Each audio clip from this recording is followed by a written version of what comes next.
गुरु प्यारी साध संगत जी, राधा स्वामी।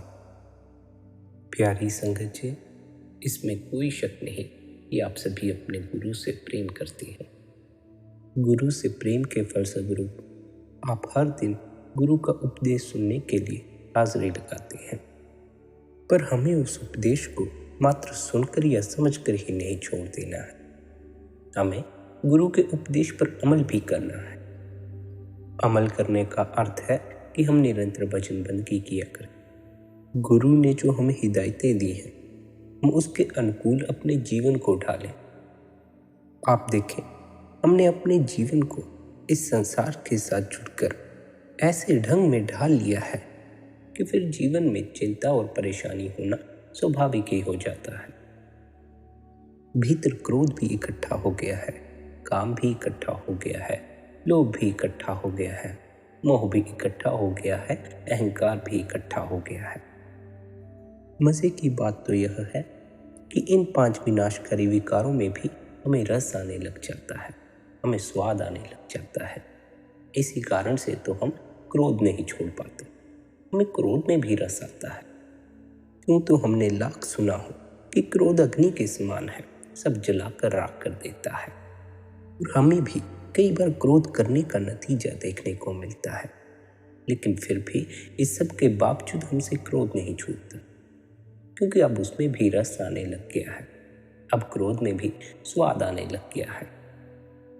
यूं तो ये 5 विकार परमात्मा ने तुम्हारे लाभ के लिए ही तुम्हारे भीतर रखे हैं, पर यदि तुम इनका दुरुपयोग करो या यदि ये तुम पर हावी हो जाए तो ये 5 विकार विनाशकारी बन जाते हैं।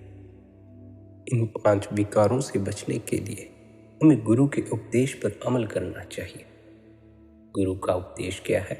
गुरु का उपदेश है कि निरंतर भजन बंदगी करो, अपने अंतस में उस शब्द से जुड़ो, उस नाम से जुड़ो। ये 5 विकार अपने आप शांत हो जाएंगे। जैसे जैसे तुम्हारा मन भीतर की तरफ मुड़ना शुरू होगा, ये विकार भी शांत होते चले जाएंगे। पर यदि हम गुरु के उपदेश पर अमल नहीं कर रहे, निरंतर अभ्यास नहीं कर रहे, अपने मन को भीतर नहीं ठहरा रहे, तो स्वाभाविक ही हम अपने मन को बाहर भटकने का मौका दे रहे हैं। और मौका दे ही नहीं रहे हैं, बल्कि मन बाहर ही भटक रहा है। यदि मन भीतर नहीं ठहर रहा है, तो इसके पास बाहर भटकने के अलावा और कोई रास्ता भी नहीं है। यदि तुम मन को भीतर ठहराने के लिए अभ्यास नहीं कर रहे, तो फिर मन के पास बाहर भटकने के अलावा और कोई रास्ता भी नहीं है। मन को विषय भोगों, विकारों और वासनाओं की लज्जत देने से बेहतर है इसे भीतर नाम की लज्जत दो। तुम्हारे भीतर ही नाम मौजूद है, शब्द मौजूद है, अनहद नाद मौजूद है। एक ऐसा संगीत तुम्हारे भीतर मौजूद है जिसकी तुमने कभी कल्पना भी ना की होगी। पर वह संगीत तुम्हारे भीतर तभी प्रकट होता है जब तुम्हारे भीतर बिल्कुल शून्यता होती है। जब तुम्हारे भीतर कोई कोलाहल नहीं होता, कोई विचार नहीं उठता, कोई वासना नहीं उठती, तब वह संगीत उठता है, तब वह नाद उठता है। ख्याल रखना, यदि तुम अभी उस शब्द से जुड़े नहीं, अभी तुमने वह संगीत सुना नहीं, तो उसका यह कारण नहीं है कि बाहर के कोलाहल या बाहर के शोर के कारण तुम उसे सुन नहीं पा रहे। उसका यह अर्थ नहीं कि तुम किसी शांत जगह में जाकर बैठोगे तभी तुम्हें वह शब्द सुनाई देगा, तभी तुम्हें वह संगीत सुनाई देगा। उसका यह अर्थ नहीं है कि तुम गहरे से गहरे जंगल में जाकर बिल्कुल शांति में जाकर बैठ जाओगे तब वह शब्द सुनेगा। उस शब्द का बाहरी शोर शराबे से कोई लेना देना नहीं, उस संगीत का बाहरी कोलाहल से कोई लेना देना नहीं। तुम्हारे भीतर जो कोलाहल है, तुम्हारे भीतर जो शोर है, जब तक वह शांत नहीं हुआ तब तक तुम्हें वह शब्द सुनाई नहीं पड़ता, क्योंकि भीतर विचारों का इतना कोलाहल है, वासनाओं का इतना शोर है कि वह मधुर संगीत इस शोर के कारण दब जाता है, फिर वह तुम्हें सुनाई नहीं पड़ता। और जैसे जैसे भीतर विचार बढ़ते चले जाते हैं, वासनाएं बढ़ती चली जाती हैं, भीतर का कोलाहल बढ़ता चला जाता है, वैसे वैसे हमें वह संगीत सुनना बिल्कुल ही बंद पड़ जाता है। फिर हमें उस संगीत का कोई अनुभव ही नहीं रह जाता। फिर तो हम ऐसे हो जाते हैं जैसे मानो हमारे भीतर कोई संगीत ही ना हो, कोई नाद ही ना हो। है तो हमारे भीतर ही मौजूद है, लेकिन अनुभव में तब तक नहीं आता जब तक हमारे भीतर का कोलाहल शांत नहीं होता, जब तक हमारा मन शांत नहीं होता। जब तक मन भटक रहा है तब तक मन कोलाहल में है, भीतर अशांति है, भीतर शांति नहीं हो। मन कभी यहाँ भटकेगा, कभी वहाँ भटकेगा, भीतर विचार ही विचार चलते रहेंगे। फिर भीतर शून्यता कैसे होगी? और वह शब्द, वह नाद शून्यता में प्रकट होता है। जब तुम निर्विचार होते हो, शब्द अपने आप ही प्रकट हो जाता है। उसे प्रकट करने के लिए तुम्हें कुछ भी नहीं करना है, वह हो ही रहा है, भीतर बज ही रहा है। तुम्हें मात्र अपने विचारों को शांत करना है, मन को भटकने से रोकना है। मन जितना फैलेगा उतना ही तुम उस शब्द से दूर होते जाओगे। तुम जितना मन को इकट्ठा करते जाओगे, शब्द प्रकट होता जाएगा। मन को भीतर ठहराने के लिए, मन को फैलने से रोकने के लिए ही आप हमें युक्ति देते हैं, आप हमें अभ्यास सिखाते हैं। हर संत महात्मा अपने शिष्यों को अंतस में उतरने के लिए, अपने मन को ठहराने के लिए उपदेश देते आए हैं, तरीके समझाते आए हैं। लेकिन जिन शिष्यों ने उन तरीकों पर अमल नहीं किया, गुरु के उपदेश पर अमल नहीं किया, गुरु की हिदायतों पर नहीं चले, वे मन को भटकने से ना रोक पाए, मन को फैलने से ना रोक पाए और भीतर का शब्द प्रकट ना हो सका। भीतर मौजूद उस नाद की मीठी ध्वनि उन तक ना पहुंच सके। केवल वही शिष्य पहुंच पाते हैं जो अमल करते हैं, जो चलते भी हैं, जो करनी भी करते हैं। भजन बंदगी हमारे मन को फैलने से रोकती है, हमारे मन को भीतर ठहराने में सहायता प्रदान करती है। लेकिन यह जानते हुए भी हम भजन बंदगी नहीं करते, हम मन के पीछे भागते हैं। कहीं ऐसा तो नहीं है कि अब हमें मन में ही रस आने लग गया है, इन वासनाओं में ही रस आने लग गया है, इन विकारों में ही रस आने लग गया है, स्वाद आने लग गया है।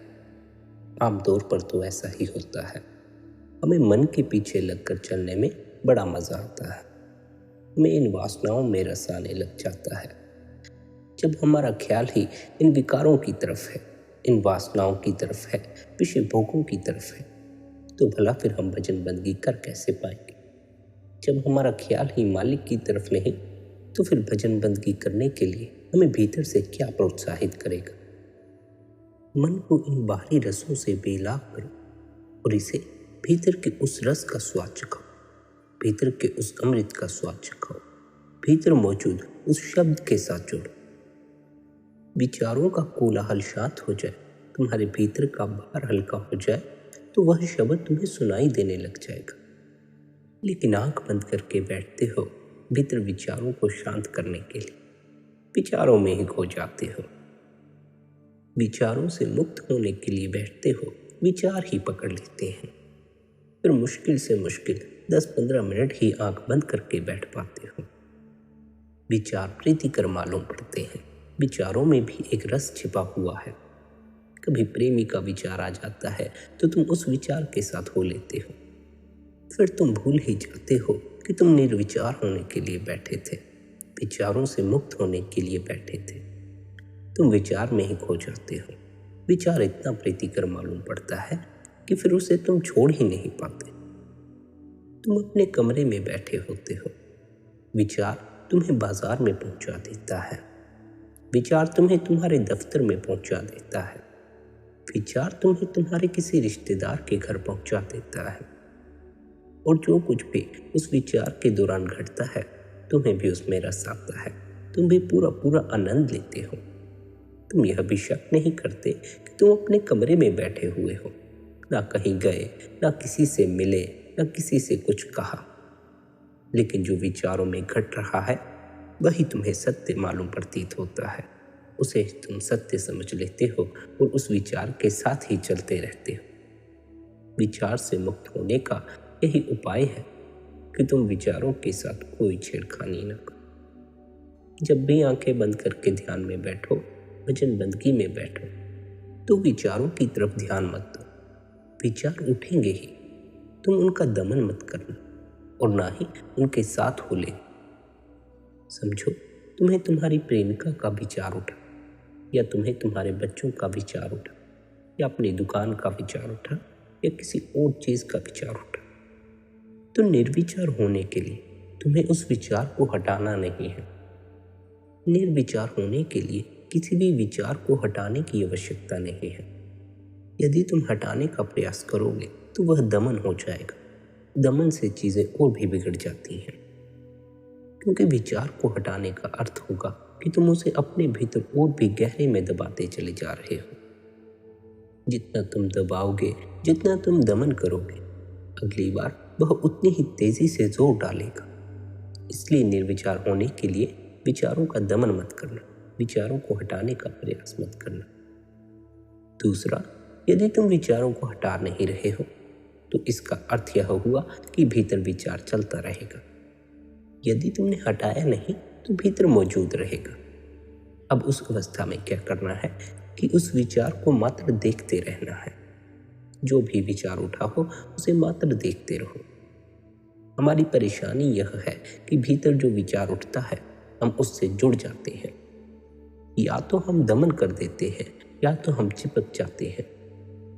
विचारों को मात्र देखते रहना, उससे चिपक मत जाना, यह ख्याल रखना। तुम जब आंखें बंद करके बैठो, विचार यदि तुम्हें दफ्तर ले जाए तो तुम विचार से जुड़कर दफ्तर पहुंच ही मत जाना। इस स्मरण को बनाए रखना कि तुम आंखें बंद करके अपने कमरे में बैठे हुए हो। लेकिन विचार में जब हम खो जाते हैं, हमें भूल ही जाता है कि हम कहाँ मौजूद हैं।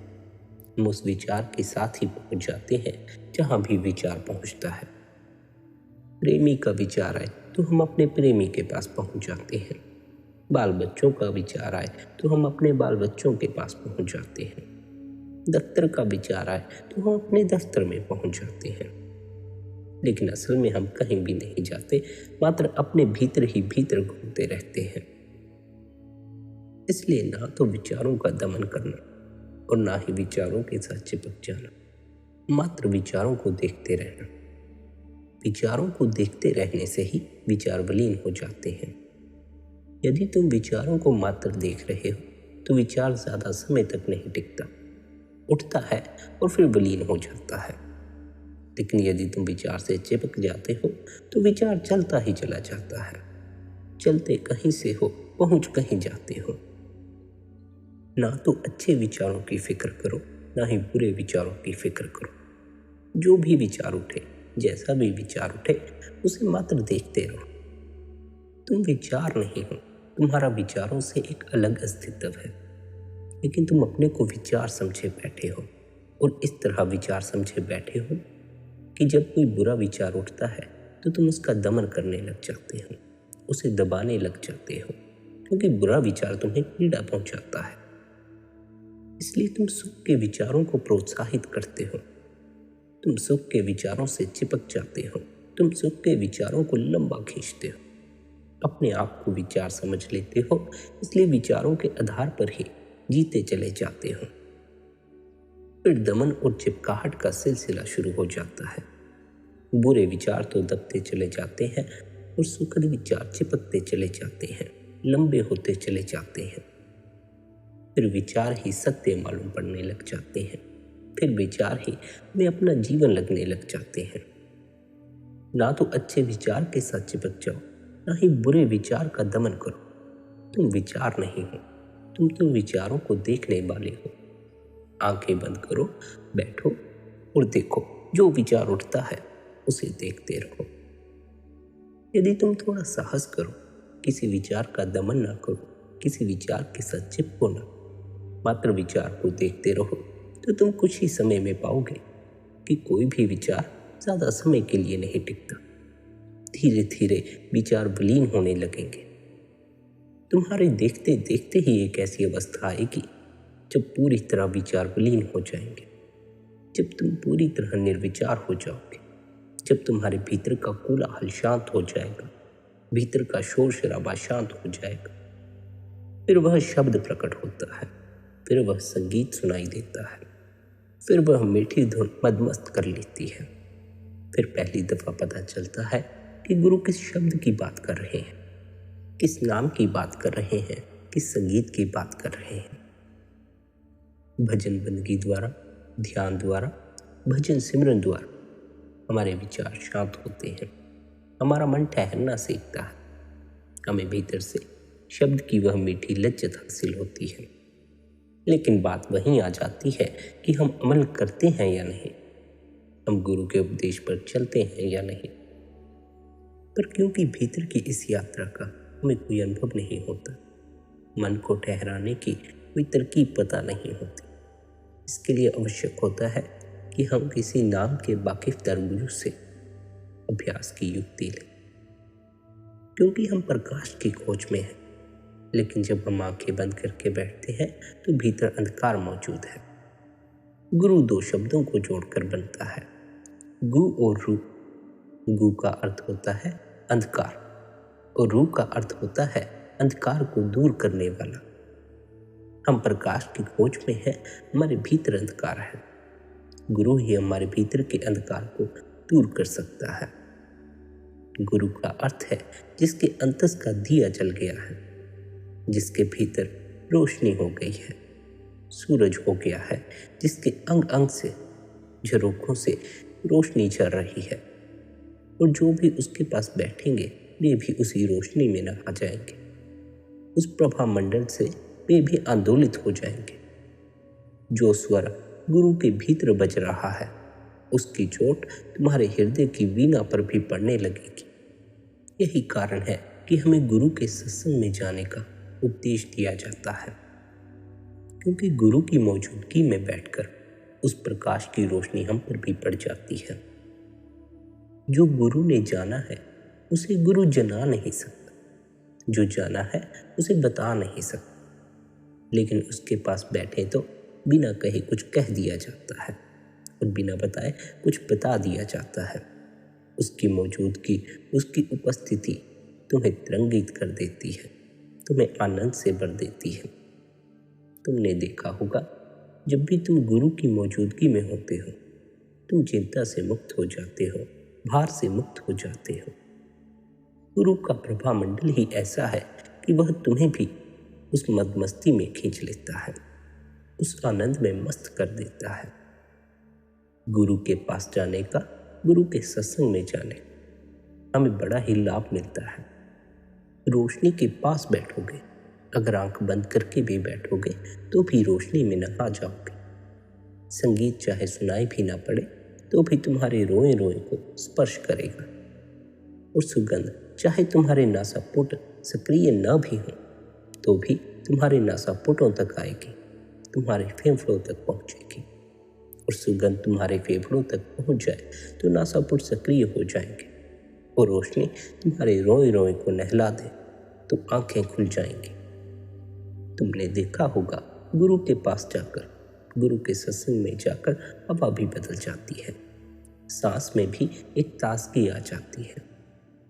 गुरु के सत्संग में जाने का हमें बड़ा लाभ होता है, गुरु की मौजूदगी में बैठने का हमें बड़ा लाभ होता है। गुरु के प्रकाश से हमारे भीतर का अंधकार मिटना शुरू होता है, हमारे भीतर प्रकाश प्रकट होना शुरू होता है, हमारे भीतर का दिया भी जलना शुरू होता है। गुरु के सत्संग में, गुरु की संगत में हमें हमारा मन इतना परेशान नहीं करता, हमारे भीतर का भार भी हल्का हो जाता है, हम चिंताओं से भी मुक्त हो जाते हैं, हमें चिंताओं से भी इतनी परेशानी नहीं होती। तुमने अक्सर देखा होगा कि जब तुम अपने घर होते हो तो तुम और ही हो जाते हो, तुम्हें क्रोध भी पकड़ लेता है, चिंता भी पकड़ लेती है, दुख भी पकड़ लेता है, तुम्हें चैन कहीं महसूस नहीं होती। लेकिन जब तुम गुरु के पास होते हो तो तुम चैन में होते हो, तुम्हारे भीतर कोई भार नहीं होता, तुम्हें किसी तरह की कोई फिक्र नहीं होती, क्योंकि जब तुम गुरु के पास होते हो तो उसके प्रकाश में तुम्हारे भीतर का अंधकार दूर हो जाता है, तुम्हारे भीतर भी प्रकाश की मौजूदगी हो जाती है। लेकिन जब तुम गुरु से दूर होते हो तो तुम फिर अंधकार में लौट जाते हो, जब तक तुम अपने दिए खुद ना बनोगे, तब तक यह अंधकार तुम्हें बार बार घेरता रहेगा। तुम्हें अपने दिए स्वयं बनना होगा। तुम्हें भी अपने भीतर का दिया जलाना होगा। तुम्हें भी अपने भीतर का प्रकाश जगाना होगा। यदि तुम अपने भीतर का दिया जगा लो तो तुम्हारे भीतर का अंधकार सदा के लिए दूर हो जाएगा। इसलिए हमें सुविधा अनुसार समय निकालकर गुरु के सत्संग में भी जाना चाहिए। गुरु की मौजूदगी भी हमारे लिए बड़ी ही लाभदायक है। यह जो हमारा भटकता हुआ मन है, गुरु की मौजूदगी में अपने आप ही ठहरना शुरू कर देता है। लेकिन ख्याल रखें, जब तक हम खुद अभ्यास नहीं करते, जब तक हम खुद ध्यान में नहीं उतरते, जब तक हम अपने दिए स्वयं नहीं बनते, तब तक हम सदा के लिए भीतर के इस भार से मुक्त नहीं हो सकते, विचारों के इस भार से मुक्त नहीं हो सकते, चिंता के इस भार से मुक्त नहीं हो सकते। गुरु के पास जाकर हम कुछ क्षण के लिए इन सभी से मुक्त हो जाते हैं, आनंदित हो जाते हैं। लेकिन फिर जब हम वापस अपने अपने घरों को लौट आते हैं तो फिर हमारा स्वभाव वैसा का वैसा ही हो जाता है, क्योंकि फिर हम घर आकर अमल नहीं करते, उस हिदायत के अनुसार नहीं चलते। फिर उन्हीं वासनाओं, उन्हीं विचारों में खो जाते हैं। फिर वही काम की वृत्ति हमें पकड़ लेती है, फिर वही लोभ की वृत्ति हमें पकड़ लेती है, फिर हमें क्रोध पकड़ लेता है, फिर हमारा मन भटकना शुरू कर देता है, फिर यह अपनी चंचलता प्रकट करने लग पड़ता है। इसलिए संत महात्माओं ने हमें यह भी उपदेश दिया है कि हमें अपने मन को निर्मल रखने के लिए सेवा करनी चाहिए। सेवा धन से भी की जा सकती है, सेवा तन से भी की जा सकती है, पर हमें यह ख्याल रखना चाहिए कि हम जब धन की सेवा करते हैं या तन की सेवा करते हैं, तब हमारे भीतर अहंकार मौजूद नहीं होना चाहिए। यदि तुम धन की सेवा कर रहे हो लेकिन भीतर मैं मौजूद है, मैं धन दे रहा हूँ, इतना धन दे रहा हूँ, तो उससे तुम्हारा मन तो निर्मल नहीं होगा, तुम्हारा मैं और मजबूत हो जाएगा, तुम्हारा अहंकार और मजबूत हो जाएगा। यदि तुम तन की सेवा कर रहे हो लेकिन भीतर मैं मौजूद है, तो तुम्हारा चित्त निर्मल कैसे होगा? फिर तो तुम सेवा भी इस भाव से करोगे कि मैं कर रहा हूँ, और जब यह मैं भीतर पक्की होती चली जाती है, तब यह भ्रम भी पैदा होना शुरू हो जाता है कि यदि मैं सेवा ना करूं तो फिर सेवा ही बंद हो जाएगी, सेवा हो ही नहीं सकेगी।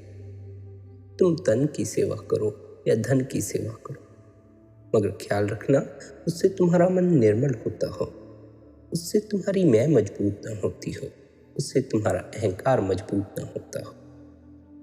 लेकिन अक्सर ऐसा देखने को मिलता है कि हम सेवा द्वारा भी अपने अहंकार की पूर्ति करने लग जाते हैं। हम सेवा द्वारा अपने मैं को मजबूत करने लग जाते हैं।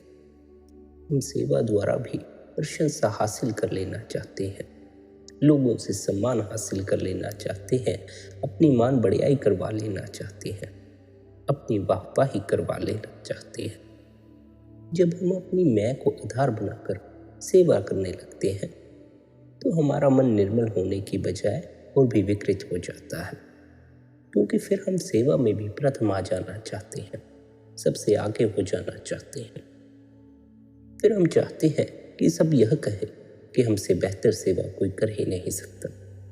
फिर धीरे धीरे हमें यह भ्रम पकड़ भी लेता है कि सेवा में हमसे बेहतर कोई नहीं, हम ही सच्चे सेवादार हैं।